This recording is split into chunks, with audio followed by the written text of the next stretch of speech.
Welcome to Inner Light, where we explore the quiet revolutions that happen within.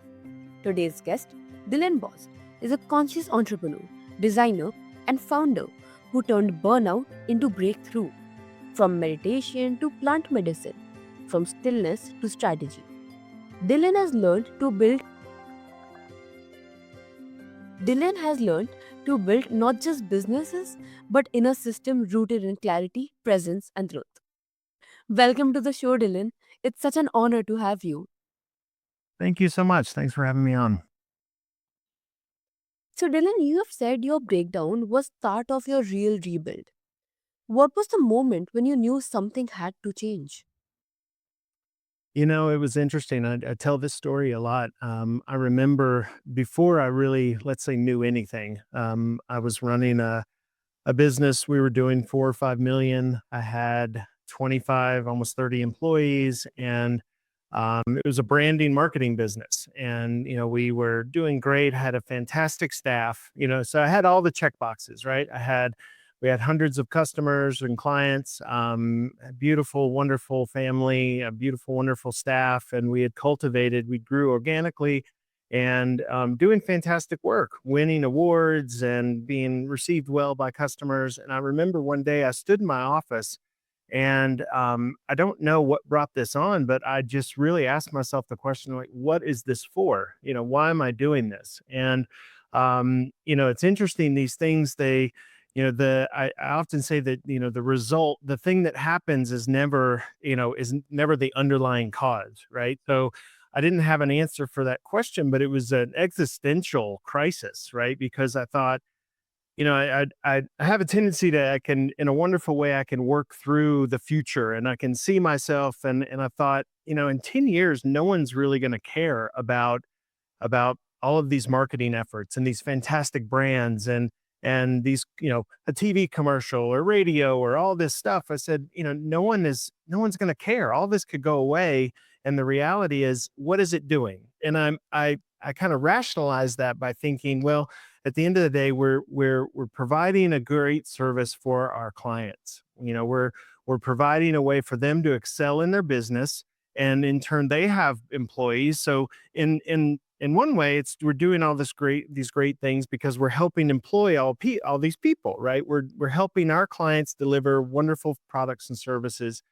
But at the end of the day, it felt empty. Um, and that was really the beginning, was really this question of, what is my purpose? And what does this mean to me? And I couldn't answer that at that point. Mm-hmm. Yeah, makes sense. Yeah. And looking back, do you see burnout as collapse or as an initiation into your next chapter? I think it depends, right? I mean, I think that, in the world of addiction, right, we say, you've got to hit your bottom. And I think that's so applicable to really throughout our life. For me, I had to hit that point of not knowing what was coming before I could really ask myself what I wanted it to be. And so I think that for some, they can, for me, unfortunately, I didn't take that to heart fast enough, and I burned out completely. I would recommend to anyone listening to this that the reality is that's it. When you start to feel those things, it's an important step to ask for help, and to look outside yourself and kind of gain some support and structure so that you can begin kind of that path before you completely obliterate everything. Mm-hmm. Yeah. And that shift from failure to initiation reframes breakdown as sacred, like something many listeners might need to hear today. Absolutely. It's important. It's an important step to start to realize, I say this a lot, that once you make a shift from looking at the world as things happening, and I didn't come up with this, but instead of looking at the things are happening to you, is that things are happening for you. That was a big insight that I had, and for me, it was incredible because what I knew at that time is, and I think if you ask yourself, you'll answer this. Everyone will answer this the same way. We all know that we can't control the things outside ourselves. And so once I made that shift from saying, well, these things are happening to me, and then trying to fix all those things outside myself.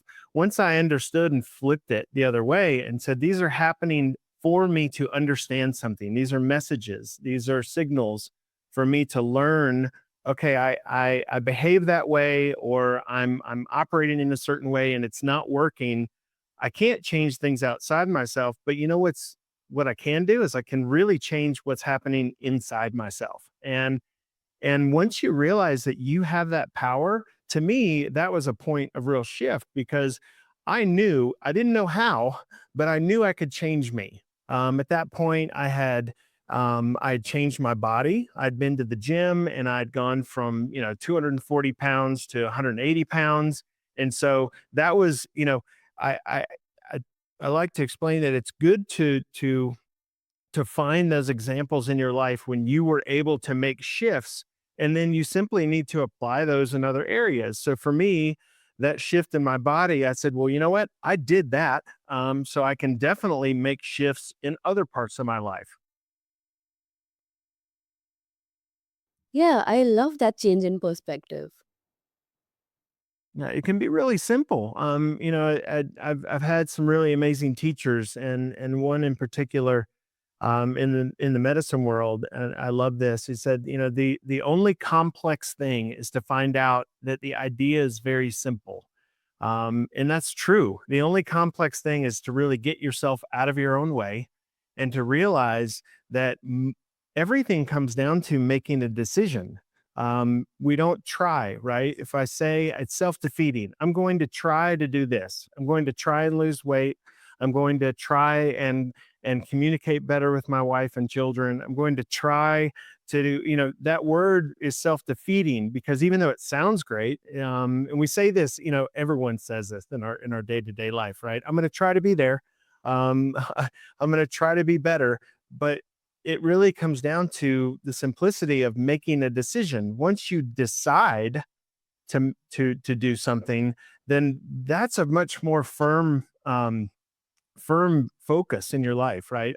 I'm going to decide that I'm going to communicate better with my children, with my wife, with my customers. I'm going to decide to not smoke anymore, or decide to not drink anymore. That decision, if you hang on to that, is the important thing. It's a real shift. Yeah, 100%.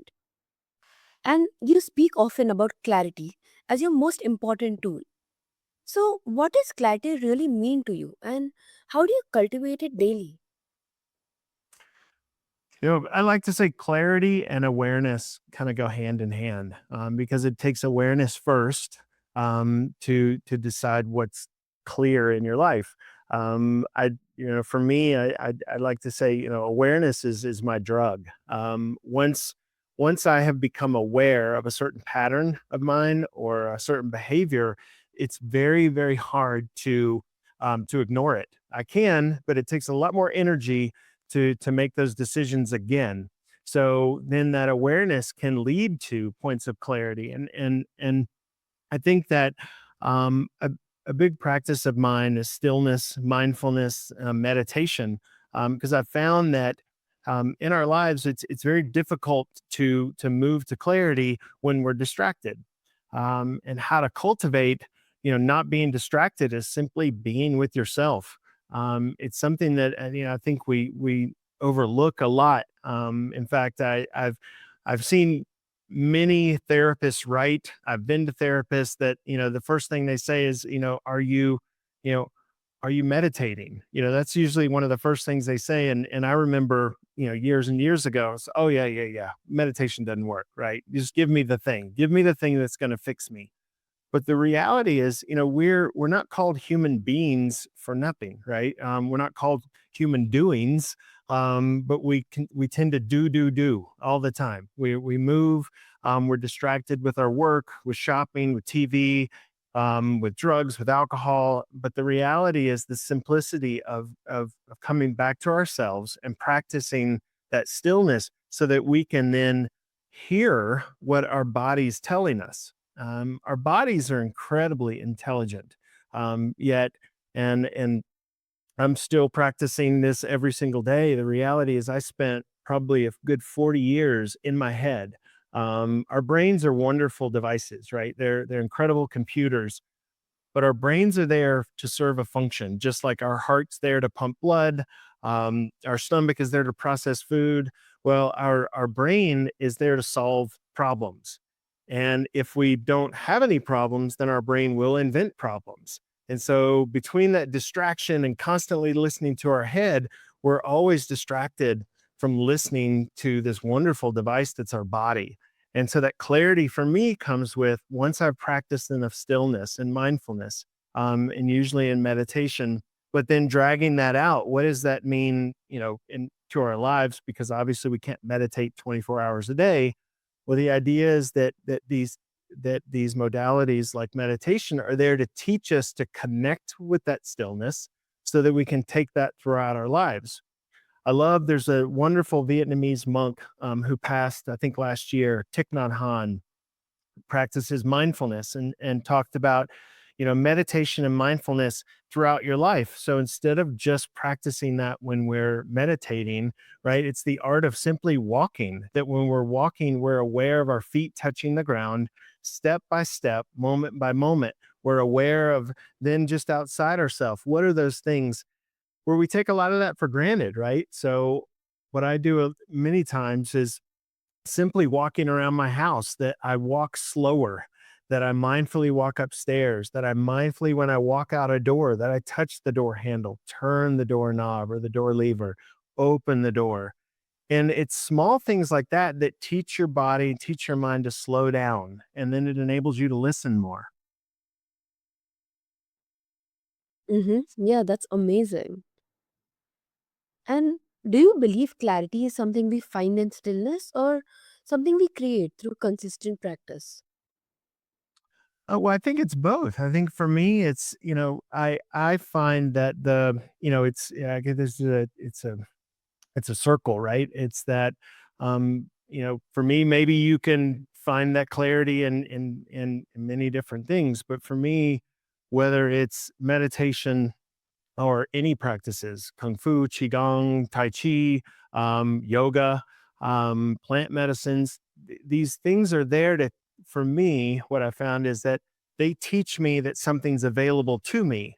The reality is, and I've had many teachers on in all of those things I just mentioned, who say the same thing. And I first learned this in yoga. The idea when we practice yoga, right, is that that's there to teach us what then we can use off the mat. So that idea of clarity, I may see that in the middle of one yoga pose and feel this sense of complete relaxation, feel this sense of centeredness, feel the sense of flow. And the idea is I can access that. It's not yoga or plant medicine or tai chi that I need to drop into those things in order to achieve that, or even meditation, right? The idea is that that teaches me that is available to me because it's my body that it's helping me access that. It's my entire being. And so I think that's the idea. I found that the practices help reinforce that. Just like anything else, right? It's 10,000 hours and you can become perfect at something, right? So the idea is the more and more practice that you um, that you contribute to is then that's going to feed back to you that information that helps you run that in your daily life. Mm-hmm. Yeah, and it's fascinating how simplicity, when practiced deeply, can become the highest form of intelligence. Absolutely. Absolutely. And your journey included exploring plant medicine and meditation. How did those experiences help you reconnect to purpose and presence? I think I found that plant medicine is incredible. But the idea is it's no different than any other kind of mindfulness practice. It's helped me to access areas within myself I didn't know existed. It's helped me to relieve myself of trauma, not just my own, but generational trauma. Um, but the beautiful thing, like I said earlier, is that practicing those made me realize that that's available to me all the time. So for me, I'm a big I need a model to learn. I need some example to learn. I can't just read it in a book. I need some experience, and those helped me to to tap into those areas and be able to then move through my life with that with those practices. Yeah, totally. And were there moments in those practices that challenge your sense of control or even identity?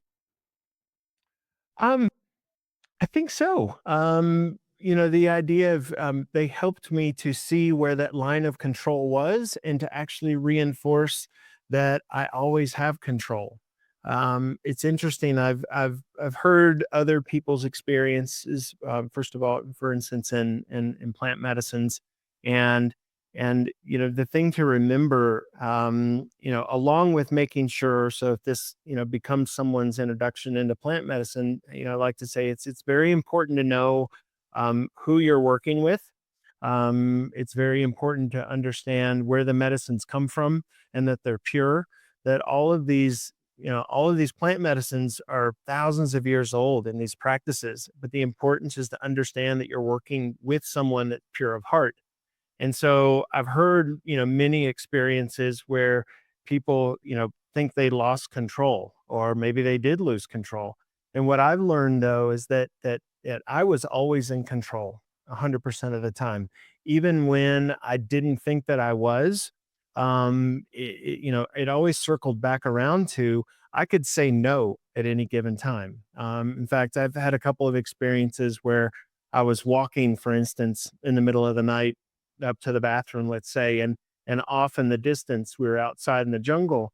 There seemed to be some kind of dark energy there, some kind of thing that, and I realized in that moment it was interesting to me, but I always had the choice whether or not to explore it or not. And that's something I think to take to heart is that we're always 100% in control of what experiences we want to consume. And in those moments I said no, that's not for me. And so it can run rampant, but it's an interesting thing. I think you do have that choice in that moment. There were some other opportunities that I had to explore what's called the shadow side, so that darker side of part of my psyche. But even in those moments, I realized that my ability, one in particular, where I learned that the reality of letting go is so important because I can feel those darker emotions. I can feel those shadows, but it's up to me to in that moment, I could choose to exist in that world for 10 minutes or 2 hours, or I could simply say, "Thank you.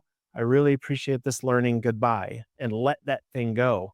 And that's something that I've carried into my life. The reality is, these are very powerful and profound learning at that point. At that point, Mm-hmm. Yeah. And that surrender sounds like a powerful teacher, a reminder that real strength often looks like letting go. absolutely. So tell us about the seven mirrors. How do memory, truth, and clarity work together to shape the systems we build, like both personally and professionally?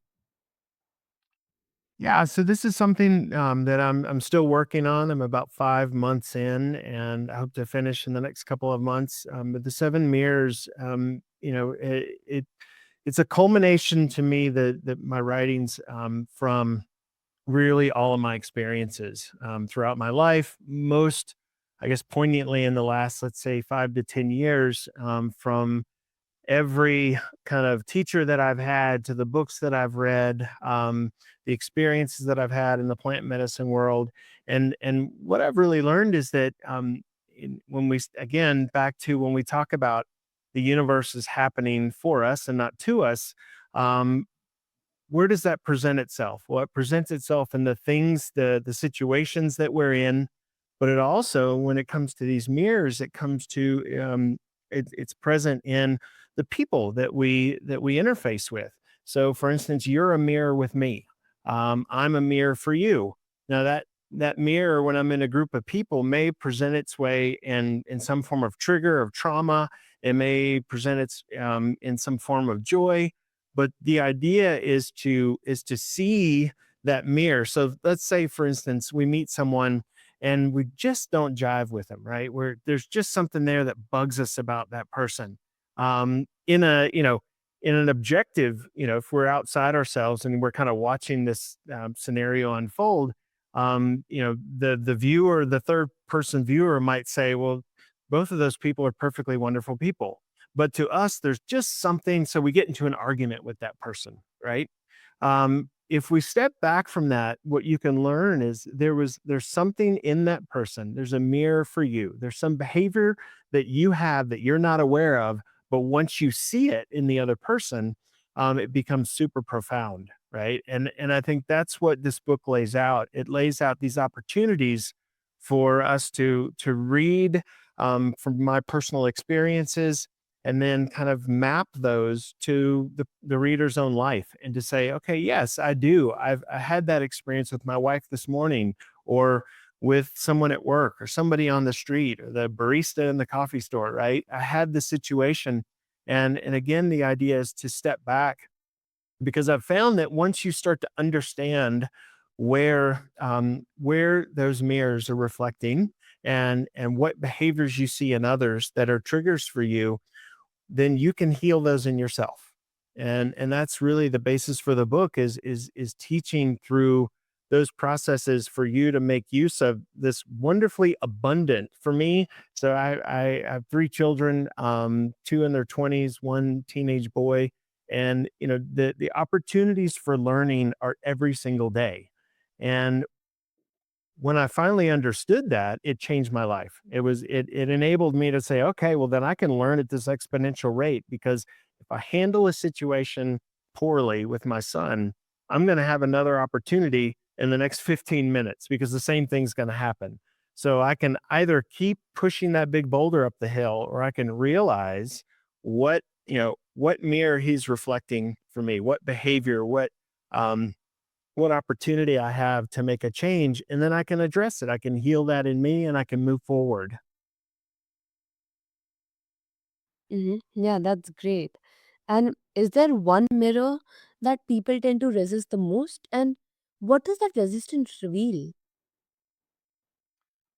I don't know. I haven't. It'll be interesting to explore that once I have some readers of the book. I think that if there's um yeah, I mean, there's the first mirror, I think, is the most important. So we are not our story; we are storytellers, because I think, and this goes to what we've been talking about. It means that, once we realize that all of the situations we've been in, so all these stories, so I think most people can relate to this. How many times have you been at a party, or in a bar, or at a dinner party or something, and you tell these stories of your past? Well, once we continue to tell these stories and stories over and over, we tend to think that that's still who we are. But in reality, we're different every single moment of every single day. We're all growing, whether we agree to acknowledge it or not. That is the reality. But by continuing to rest on those stories, then we tend to stay stuck in those areas.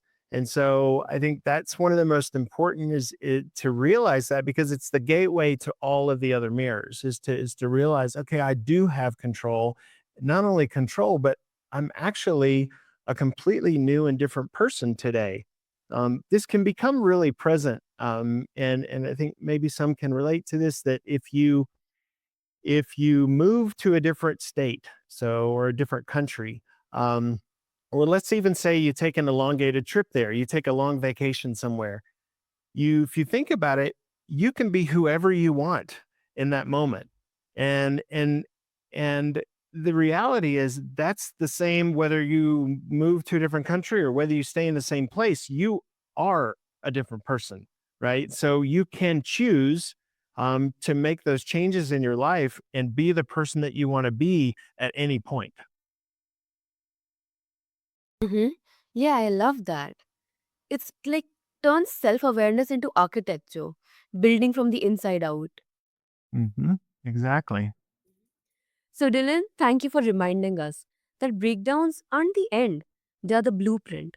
To our listeners, may you find clarity in your chaos, stillness in your striving, and light in the spaces you once feared to enter. Your rebuild begins from within.